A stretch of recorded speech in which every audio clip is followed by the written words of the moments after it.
ಮಂಡ್ಯ ನಗರದ ಹಲವಾರು ಬಡಾವಣೆಗಳಲ್ಲಿನ ರಸ್ತೆಗಳು ಸಾರ್ವಜನಿಕ ಮೂತ್ರಾಲಯವಾಗಿ ಮೂಗು ಮುಚ್ಚಿಕೊಂಡು ಸಂಚರಿಸಬೇಕಾದ ಪರಿಸ್ಥಿತಿ ಇದೆ. ಎಲ್ಲೆಂದರಲ್ಲಿ ಕಸ ಎರಚಾಡುತ್ತಾ ಬೀದಿ ನಾಯಿಗಳ ಆವಾಸ ಸ್ಥಾನವಾಗಿ ಮಾರ್ಪಟ್ಟಿದೆ.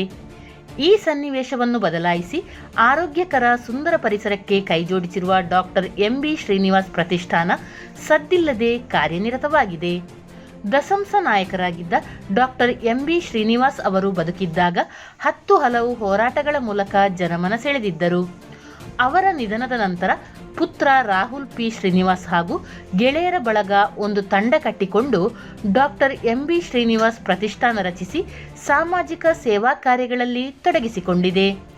ಇದೀಗ ಮಂಡ್ಯದ ಅಶೋಕನಗರದಲ್ಲಿನ ಕೆಲ ರಸ್ತೆಗಳ ಇಕ್ಕೆಲಗಳನ್ನು ಸ್ವಚ್ಛಗೊಳಿಸಿ ಜನರು ಮಲಮೂತ್ರ ಮಾಡದಂತೆ ಗೋಡೆ ಬರಹದ ಮೂಲಕ ಜಾಗೃತಿ ಮೂಡಿಸಿ ಸಸಿಗಳನ್ನು ನೆಟ್ಟು ಟ್ರೀ ಗಾರ್ಡ್ ಹಾಕಿಸಿ ನಗರಸಭೆಯ ಸ್ವಚ್ಛ ಸರ್ವೇಕ್ಷಣಾ ಅಭಿಯಾನಕ್ಕೆ ತಮ್ಮದೇ ಆದ ಕೊಡುಗೆಯನ್ನು ನೀಡುತ್ತಿದ್ದಾರೆ.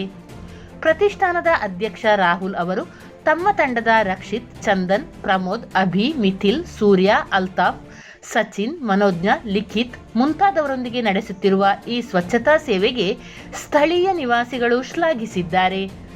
ಇದು ಇತರೆ ಸಂಘ ಸಂಸ್ಥೆಗಳಿಗೂ ಮಾದರಿಯಾದುದು ಎಂದು ಮೆಚ್ಚುಗೆ ವ್ಯಕ್ತಪಡಿಸಿದ್ದಾರೆ.